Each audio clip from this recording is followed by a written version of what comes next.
Heating effect of current में just start किया था। देखो इसको ब्रीफ कर दे रहे हैं।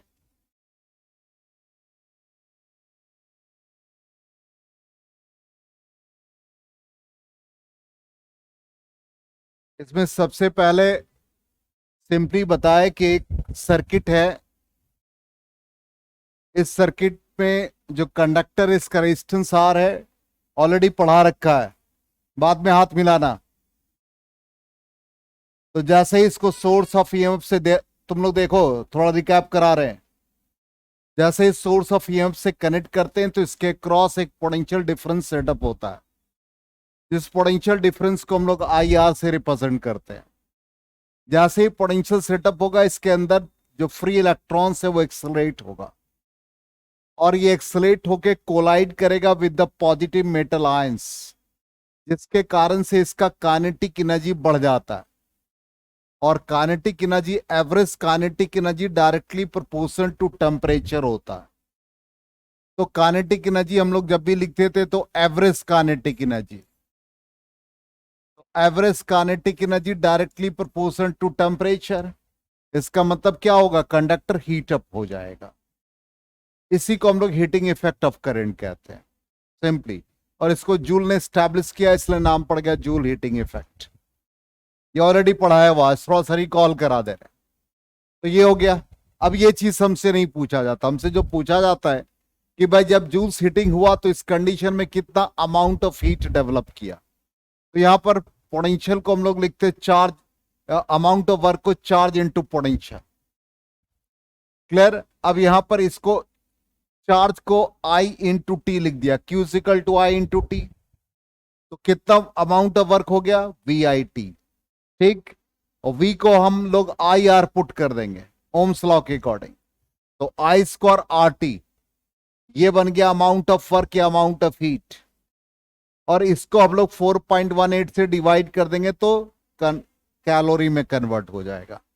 इसका मतलब हम लोगों को यहां पर जो अमाउंट ऑफ वर्क या हम लोग अमाउंट ऑफ हीट जो मेजर करते हैं वो हमारा 3 फॉर्म में आता है, V square by RT, VIT और I square R into T. 3 form में आता है।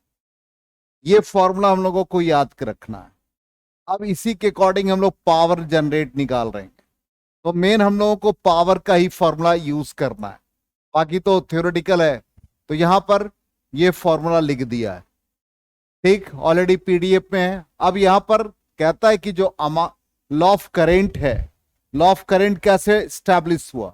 I square RT, H directly proportional to current का स्क्वायर हो गया। इसका मतलब R और T कांस्टेंट हो गया, तो amount of heat square of the current, तो H1 by H2 I1 square by I2 square हो गया। इसका नाम पड़ गया लॉ ऑफ करेंट। अब इसमें 3 पैरामीटर I R T, तो एक लॉ ऑफ करेंट हो गया, law of resistance, law of time हो जाएगा। इसी तरह से लॉ ऑफ रेजिस्टेंस तो डायरेक्टली प्रोपोर्शनल टू रेजिस्टेंस हो गया। तो रेजिस्टेंस के डायरेक्टली प्रोपोर्शनल हो गया, तो इस कंडीशन में H1 by H2 is equal to R1 by R2। इसी तरह से थर्ड हो जाएगा, वो प्रिंटिंग मतलब ये लिखने में गलती हो गया, law of time directly proportional to time हो जाएगा। तो H1 by H2 is equal to T1 by T2। इतने फॉर्मूला बन गए। अब जूल्स हीटिंग इफेक्ट जो है वो DC और AC दोनों के लिए एप्लीकेबल है। ये प्रोसेस इरिवर्सेबल है। इरिवर्सेबल का मतलब करंट के डायरेक्शन को रिवर्स कर देंगे तो जूल हीटिंग इफेक्ट एप्लीकेबल नहीं है, ठीक है। और ये डायरेक्शन ऑफ करंट से इंडिपेंडेंट होता है। अब यहां पर इलेक्ट्रिक पावर, पावर को हम लोग क्या लिखेंगे भाई? पावर हो गया रेट ऑफ डूइंग वर्क, तो amount of work by time period. तो हमारे पास जितना फॉर्मूला मिला है उसी को हम लोग पावर के फॉर्म में लिख देंगे। तो यहां पर अमाउंट ऑफ वर्क या अमाउंट ऑफ हीट हम लोगों को क्या मिला था भाई? I square RT। दूसरा क्या मिला था? V स्क्वायर बाई RT मिला था, और VIT मिला था। सबको टाइम पीरियड से डिवाइड कर दो, तो power is equal to amount of work by time period या amount of heat by time period. Divide करोगे तो क्या बन जाएगा? I स्क्वायर R बनेगा, V स्क्वायर बाई R बनेगा, और VI बनेगा। 3 फॉर्मूला याद रखना। अब इसी पर हम लोग प्रॉब्लम को आज सॉल्व करेंगे, मेन यही है। ठीक है, इसलिए हम लोग स्लाइड को आगे बढ़ा करके, बीच का पार्ट है, आप वीडियो देख लीजिएगा, सब समझ में आ जाएगा। ठीक है, मेन यही फॉर्म है, ये सब हमने कल पढ़ाया था। अब यहां पर हम लोग, ये ऑलरेडी कल का क्लास हो चुका है, कंजम्पशन वगैरह सिखा दिया था। अब यहां पर ये चीज थोड़ा सा रिकॉल करा दे। हमने 3 इलेक्ट्रिकल बल्ब को कनेक्ट कर दिया सीरीज में, तो कहता है इफेक्टिव पावर क्या होगा। तो जितने भी अप्लायंस है उसका रेजिस्टेंस हम लोग निकालते हैं, सबसे पहला स्टेप। तो रेजिस्टेंस कहीं भी चेंज नहीं करेगा, तो सीरीज में रेजिस्टेंस का सम होता है। एक फॉर्मूला रेजिस्टेंस के सम का क्या पड़ा सीरीज में, R1 plus R2 plus R3। तो ये हमारा फॉर्मूला हो गया। इसी पर हम लोग इसके इफेक्टिव पावर को निकालेंगे। तो पावर का फॉर्मूला देखो क्या पड़ा भाई, वी स्क्वायर बाई आर। ठीक, अब यहां पर देखो resistance is equal to V square by P.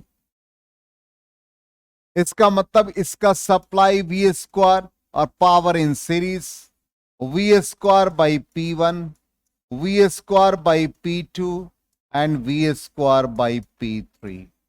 1 by P S is equal to 1 by P one plus 1 by P two plus 1 by P three. इसलिए ये याद रखना कि पावर जो भी होगा सीरीज में रेसिप्रोकल सम। क्लियर, आगे बढ़े, आ रहा तुम दोनों को समझ में। सत्यम बहुत छुट्टी करते हो तुम, अब तुमको हम पनिशमेंट देंगे, ऐसा नहीं होगा। अब ये सीरीज हो गया, नेक्स्ट आ जाइए पैरेलल में। तो पैरेलल में भी यहां पर 3 इलेक्ट्रिकल बल्ब है, सबका ऑपरेटिंग वोल्टेज V है और सोर्स वोल्टेज को V से रिप्रेजेंट किया, दोनों अलग अलग है। ये ऑपरेटिंग वोल्टेज है, जैसे बल्ब खरीद के लाते हो तो 60 वाट 220 वोल्ट लिखा रहता है, वो 220 है। ये सप्लाई है, इसका हमने कलर बदल दिया, ये जो हम सोर्स देंगे उसके लिए। अब यहां पर इफेक्टिव पावर, तो पैरेलल में क्या होता है, रेसिप्रोकल सम होता है रेजिस्टेंस का।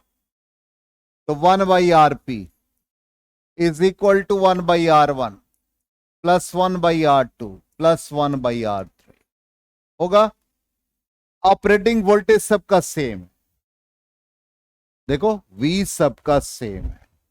तो यहां पर V square by R P, V square by R1, V square by R2, V square by R3, ये क्या कहलाएगा, पावर। इसका मतलब ये पैरेलल में ये P1 plus P2 plus P3, बिल्कुल डिफरेंट रिलेशन है। रेजिस्टेंस सीरीज में ऐड हो रहा है तो पावर रेसिप्रोकल सम, रेजिस्टेंस पैरेलल में रेसिप्रोकल सम तो पावर अलजेब्रिक सम। समझ में आ गया। ठीक, कल हम लोग यहीं तक पढ़े थे। तो इफेक्टिव पावर क्या हो गया, दोनों का सम। अब आ जाए मैक्सिमम पावर थ्योरम।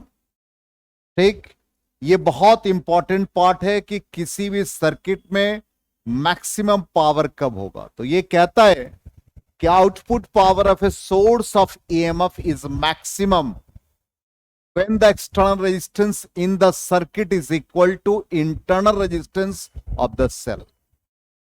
सिंपली किसी भी सर्किट में पावर मैक्सिमम डिलीवर तभी होगा, जैसे सिंपली मान लो कि एक कंडक्टर जिसका रेजिस्टेंस R है, इसको सोर्स से कनेक्ट कर दिया और इसका अपना इंटरनल रेजिस्टेंस है सोर्स ऑफ ईएमएफ का।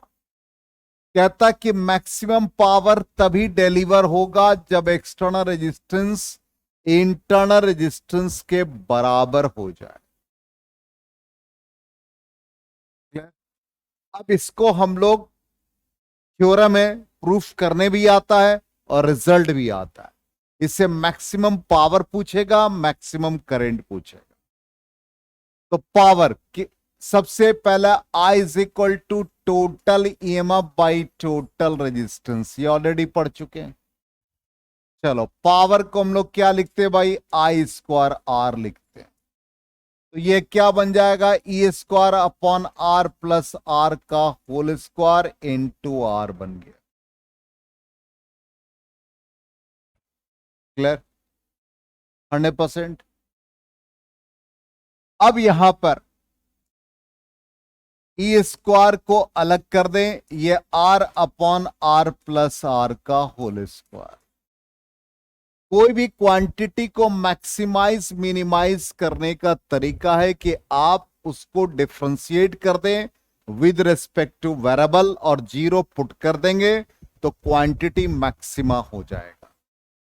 यहां पर क्या हमको निकालना है, मैक्सिमम पावर। ठीक, फॉर मैक्सिमम पावर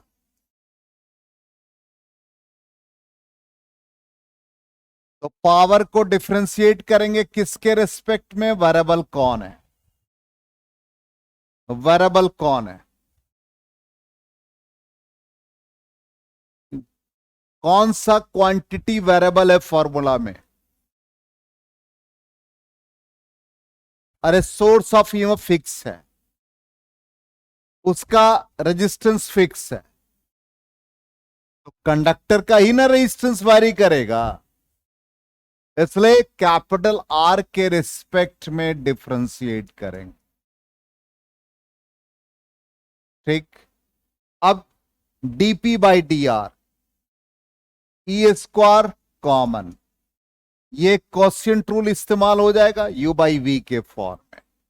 क्या फॉर्मूला होता है, वी स्क्वायर, ऑलरेडी स्क्वायर है तो आर प्लस आर का होल स्क्वायर कांस्टेंट, न्यूमरेटर में कैपिटल आर का differentiation 1 minus r constant power का differentiation twice of r plus are is equal to 0। ये सारा क्वांटिटी इधर जाके 0,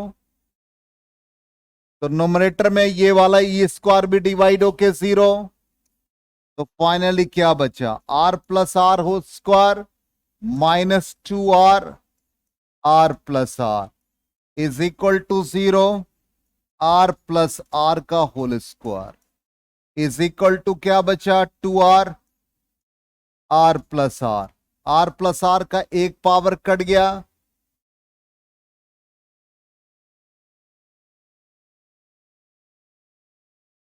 क्लियर है। तो अब क्या बचा, एक मिनट, क्वांटिटी निगेटिव कैसे आ गया,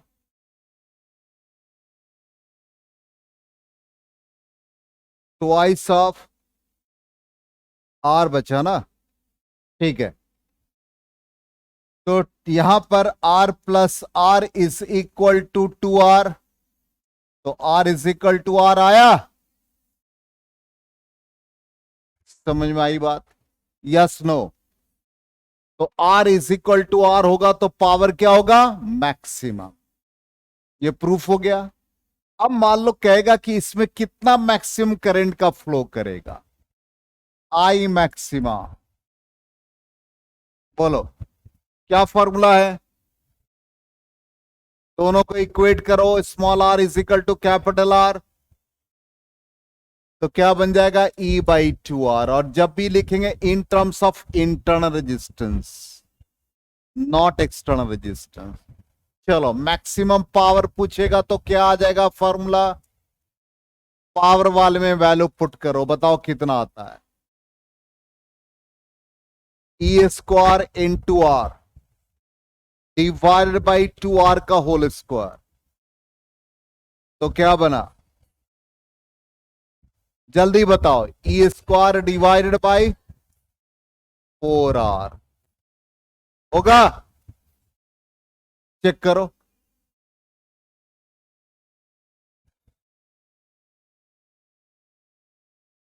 अरे यार पुट करोगे इसमें e square by e square r, यहां पर 2R का होल स्क्वायर हो गया, ई स्क्वायर आर हो गया डिवाइड बाई 4R का स्क्वायर हो गया, एक पावर कट गया, आया समझ में, क्लियर है, नोट करना है। कि वीडियो देख के करना है, लेकिन तब पर भी व्यूज तो 12-13 है और सब वीडियो देखता रहता है।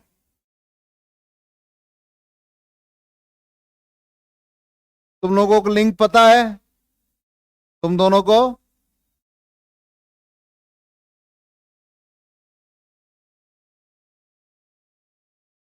हो गया? आगे बढ़े? समझ में आ रहा है तुमको या ऊपर से आ रहा तो बता देना। ठीक, चलिए अब आ जाए, क्वेश्चन है, ध्यान दीजिए। अब कॉपी निकालिए, क्वेश्चन सॉल्व करेंगे। क्वेश्चन सॉल्व करना है, साथ में है। तुम तो आज तुम्हारी पिटाई होगी, बहुत छुट्टी होता है, हर वीक में एक बार बीमार पड़ना।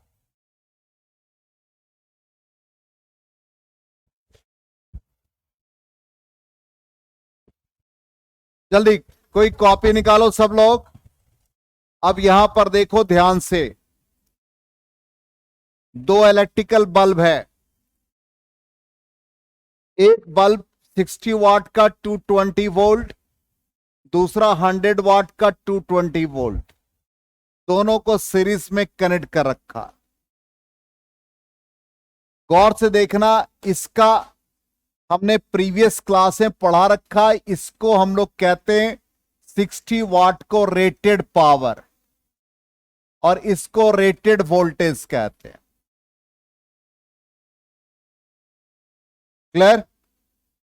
ये वाला भी रेटेड पावर होगा और ये रेटेड वोल्टेज होगा। हमने कहा था जैसे 220 वोल्ट गिवन है, किसका? अप्लायंस का, बल्ब अप्लायंस, ठीक। और हमारा जो सप्लाई है वो 220 है, तो 220 बल्ब पे लिखा है और सप्लाई भी 220 है, दोनों इक्वल होगा तो पावर कंजम्पशन इक्वल होगा। समझ में आ गई बात? और यदि डिफरेंट होगा मतलब सप्लाई जो हम 220 दे रहे हैं वो कम दे रहे हैं, इन्वर्टर से सप्लाई हो रहा है मान लो 180, 160, तो रेटेड वोल्टेज कितना है? 220। तो उस कंडीशन में पावर कंजम्पशन अलग हो जाएगा। समझ में आ गया? अब ये दोनों बल्ब हमारा सीरीज में है, एक बल्ब दूसरा बल्ब सीरीज में, तो सीरीज में हम रेजिस्टेंस निकाल लें। सबसे पहला काम, किसी भी डिवाइस का रेजिस्टेंस नहीं बदलता, तो रेजिस्टेंस हम 60 वाट का निकालें। क्या फॉर्मूला पावर का? V²/R। ठीक, तो ये क्या बन जाएगा? V² मीन्स 220 का whole square by power 60। Clear? यहां तक आ रहा समझ में सबको? अमित, 100 वाट का कितना रेजिस्टेंस जल्दी बताओ? 220 का होल स्क्वायर बाई 100, दोनों में किसका रेजिस्टेंस ज्यादा? R60, क्योंकि 60 कम क्वांटिटी लेस हो रहा है, तो रेजिस्टेंस 60 वाट का लार्जर देन रेजिस्टेंस 100 वाट। ठीक, अभी बताया law of resistance, amount of heat directly proportional to resistance. इसका मतलब यहां पर H directly proportional to resistance, तो किसका रेजिस्टेंस ज्यादा? 60 का। तो अमाउंट ऑफ हीट किस में ज्यादा? जितना अमाउंट ऑफ हीट ज्यादा होगा उतना ही ज्यादा बल्ब में ब्राइटनेस होगा, उतना ही बल्ब ग्लो करेगा, इसलिए 60 वाट बल्ब ज्यादा ग्लो करेगा। समझ में आ गया? सीरीज में। Yes no? जल्दी से कैलकुलेट, मतलब इसको नोट डाउन कर लीजिए, और पैरेलल वाला भी आप बनाएंगे।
हो गया?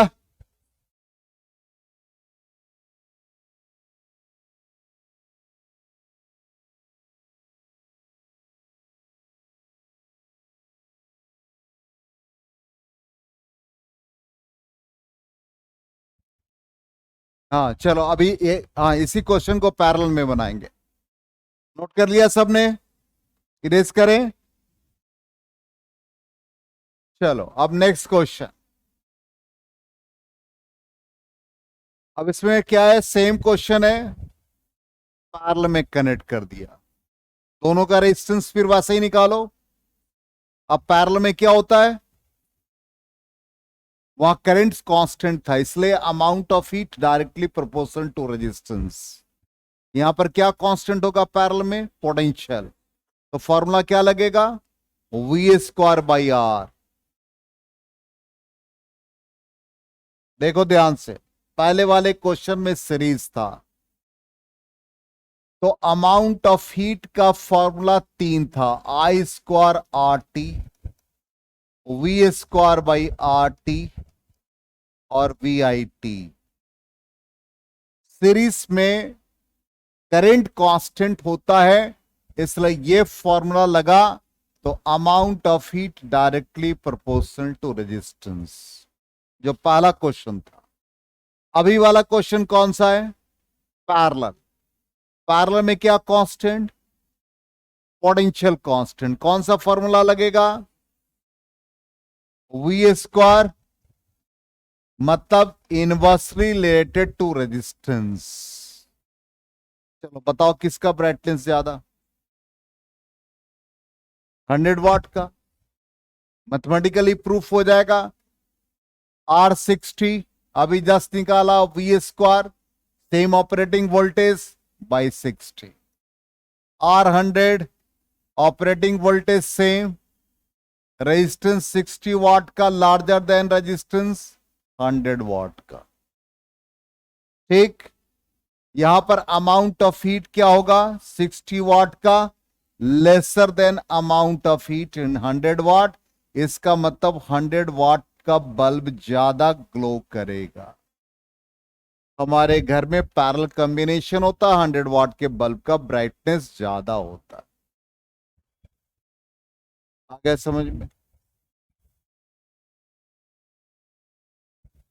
क्लियर? चलिए आगे बढ़ जाएं।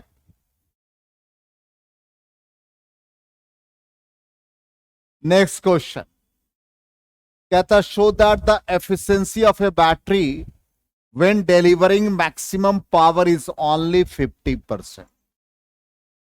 किसी भी बैटरी का एफिशिएंसी मैक्सिमम 50% होता है जब हम लोग पावर डिलीवर मैक्सिमम कब होगा, जल्दी बताओ, मैक्सिमम पावर कब होगा? 1 मिनट, अभय बताएगा। अभय बोल चुका, अब कोई सवाल हम किसी से नहीं पूछना है जब तक हम हैं क्लास में। हाँ, किससे मैक्सिमम पावर होगा अभी बताया। हाँ, क्या बताए थे?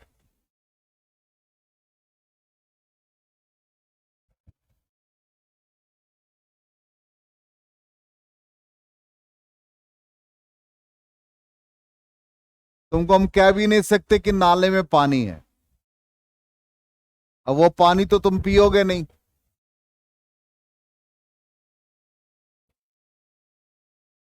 गधा, क्या बताए, internal resistance is equal to external resistance. इसी कंडीशन में पावर मैक्सिमम होगा। अब एफिशिएंसी कैसे लिखते हो, एफिशिएंसी का फॉर्मूला क्या होता? चलो अमित एथलीट है, वो बताएगा एफिशिएंसी कैसे होता। भाई इतने लोग हैं, उसमें सबसे ज्यादा अच्छा तुम रनिंग करोगे, क्यों? तुम ज्यादा एफिशिएंट हो, कारण क्या है, प्रूफ करो मैथमेटिकली। हाँ हाँ, तुम्हारा एफिशिएंसी, तुम्हारा पावर मैक्सिमम है। हाँ? इंडिफरेंस का मतलब यहां पर हम कोई नहीं समझेगा। जो स्पोर्ट्समैन है वही समझ सकता है। एंड्योरेंस, पावर, एफिशिएंसी सब एक चीज है, लेकिन उसको आप बोलचाल की भाषा से समझाएं।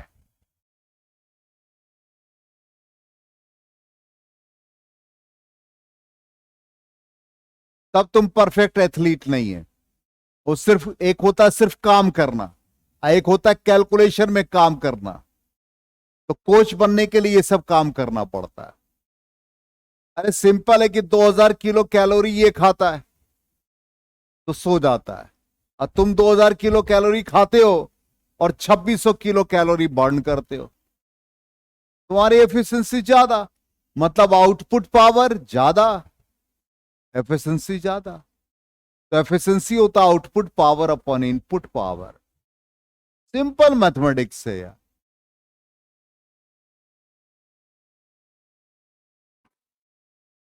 ठीक, पहले हम लोग फॉर्मूला लिख लेंगे, फिर हम लोग प्रूफ करेंगे 50%।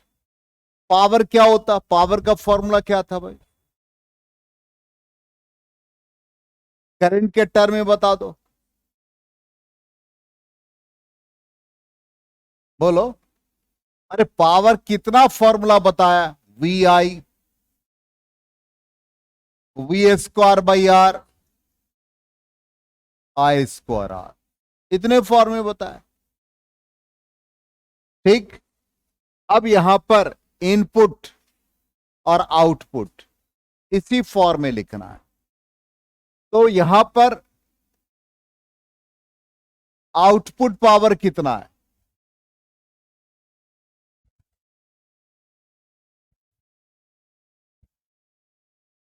अरे आउटपुट पावर हो गया I square r plus r, device का रेजिस्टेंस और internal resistance of the source of EMF.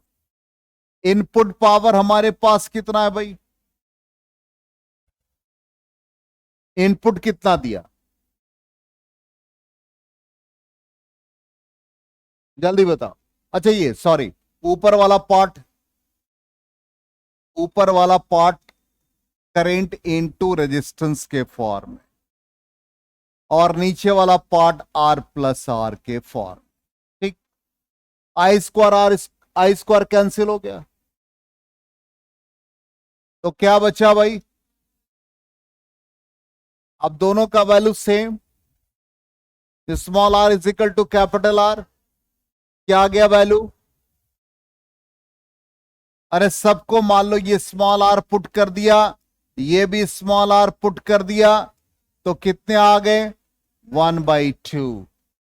और एफिशिएंसी को इन टर्म्स ऑफ परसेंटेज निकालोगे तो क्या बनेगा? 1/2 इंटू 100%, इट बिकम्स 50%। समझ में? इसलिए किसी भी बैटरी का एफिशिएंसी 50% ही होगा जब मैक्सिमम पावर आप उससे जनरेट करेंगे। आ रहा समझ में? चलो next question. If the current in electric bulb changes by 1%, यदि करंट 1% चेंज कर रहा है तो कितना पावर चेंज करेगा? क्विक, पावर और करंट में क्या रिलेशन है? तो P directly proportional to square of the current. जो वेरिएबल है उसी का लॉग लेते हैं परसेंटेज निकालने के लिए, पढ़ा रखा है एरर एनालिसिस में। तो log P is equal to, power को इधर लिख देते हैं लॉग I, सब बेस E है। लॉग P का differentiation delta P by P, log I का differentiation delta I by I। ठीक, दोनों तरफ परसेंटेज से मल्टीप्लाई कर दो, means 100% is equal to 2 delta I by I into 100%। ये कितना क्वेश्चन में दे रखा है? 1%। तो ये क्या हो गया? 2 इंटू 1%, इट बिकम्स 2%, 2% चेंज कर जाएगा। आया समझ में? साथ के साथ प्रॉब्लम भी करते जाना है। नेक्स्ट क्वेश्चन देखिए क्या आता है। A constant voltage is applied between the two ends of metallic wire if both the length and radius of the wire are doubled। Radius और लेंथ दोनों को डबल कर दिया तो कहता है then find the rate of heat produce in the wire. कितना amount of heat produce होगा पहले के रिस्पेक्ट में। तो अमाउंट ऑफ हीट क्या कह रहा, देखिए दोनों डबल कर रहे हैं तो कांस्टेंट वोल्टेज कांस्टेंट है। तो अमाउंट ऑफ हीट का फॉर्मूला क्या है, फिर से आ जाओ, V²/RT VIT I²RT।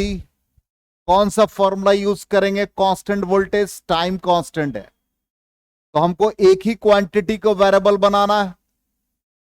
यहां पर तो भाई करंट आ रहा है तो ये नहीं चलेगा, इसमें भी करंट आ रहा, ये नहीं चलेगा, यही चलेगा।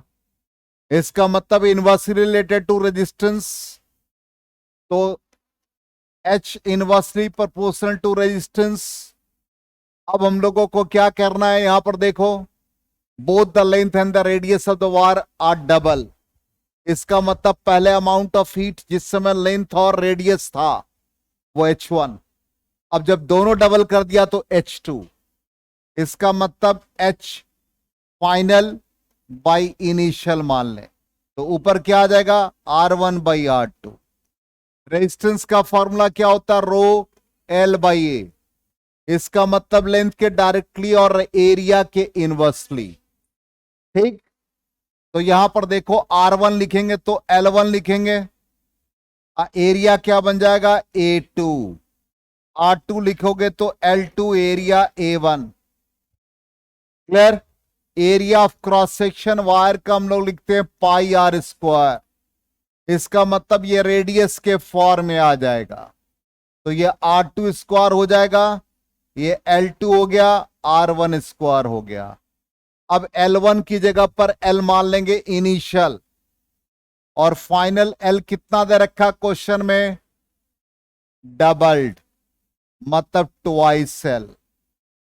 R2 कितना हो रहा है, ट्वाइस ऑफ इनिशियल, इसको 2R मान लेंगे और इनिशियल को R मान लेंगे। सॉल्व करके देखो कितना आया, सॉल्व करके बताओ कितना आया, रेशियो 2 आ गया। इसका मतलब H2/H1 इज इक्वल टू 2, तो H2 बिकम्स 2H1, इसलिए हमने आंसर लिखा H2 becomes 2H1। Amount of heat double हो जाएगा पहले से। आ रहा है समझ में? Yes no? 100% है ना? कंफर्म? चलो नेक्स्ट क्वेश्चन। क्या था, two resistances R1 and R2 when connected in series. पहले सीरीज में, फिर parallel with 120 volt line. Power consumption पहले 25 वाट और दूसरे में 100 watt. Then find the ratio of power consumed by R1 and R2। चलो, पावर और रेजिस्टेंस में क्या रिलेशन, इनवर्सली रिलेटेड। चलो, तो पावर इनवर्सली रिलेटेड, चूंकि V²/R यूज कर रहे हैं तो 1/R। यदि हम पैरेलल लिखें और सीरीज लिखें तो यहां रेजिस्टेंस क्या आ जाएगा, पैरेलल, यहां रेजिस्टेंस क्या आ जाएगा, सीरीज। दो वायर R1 R2, पैरेलल का फॉर्मूला बता दो, R1 R2 divided by R1 plus R2, और सीरीज ऊपर है R1 प्लस R2 हो गया। अब ये ऊपर चला गया, क्या बना, R1 प्लस R2 का whole square divide by R1 R2 बन गया। ये कितना पावर कंज्यूम कर रहा है पैरेलल में, देखो बताओ। 100। सीरीज में कितना? 25। पुट कर दिया, is equal to R1 plus R2 का whole square divide by R1 R2। Ratio है। क्या R1 R2 निकाल सकते हो? R1 बाई R2 जल्दी निकाल के बताओ, क्विक। ये रेशियो आ गया 4 और ये बना R1 प्लस R2 का whole square divided by R1 R2। जल्दी से बताओ क्या आ रहा है R1 बाई R2 का वैल्यू।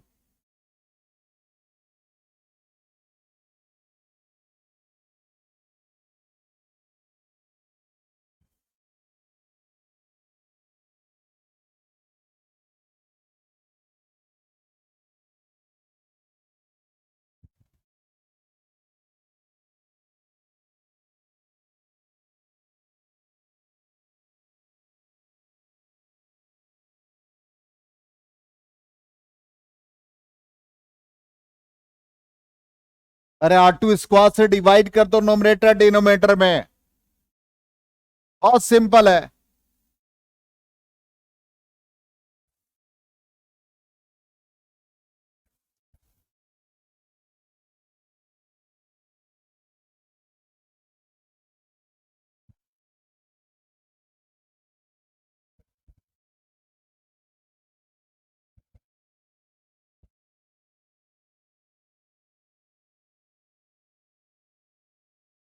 हो गया इस फॉर्म में। R1 बाई R2 को मान लो x, तो क्या बन गया ये? x प्लस 1 का होल स्क्वायर। सॉल्व करके देखो x कितना आ रहा है।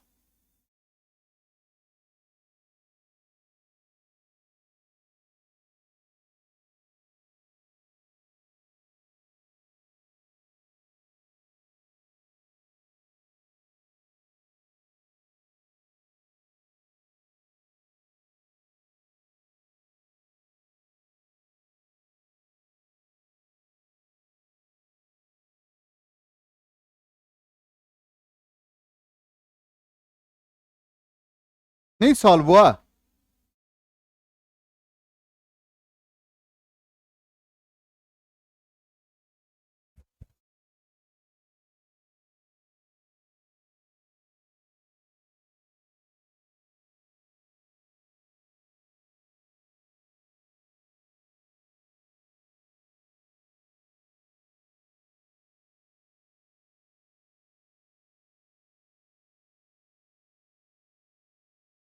x इज इक्वल टू 1, तो R1 by R2 is equal to 1।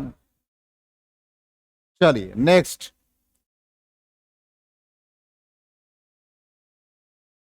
Next question देखिए ध्यान से।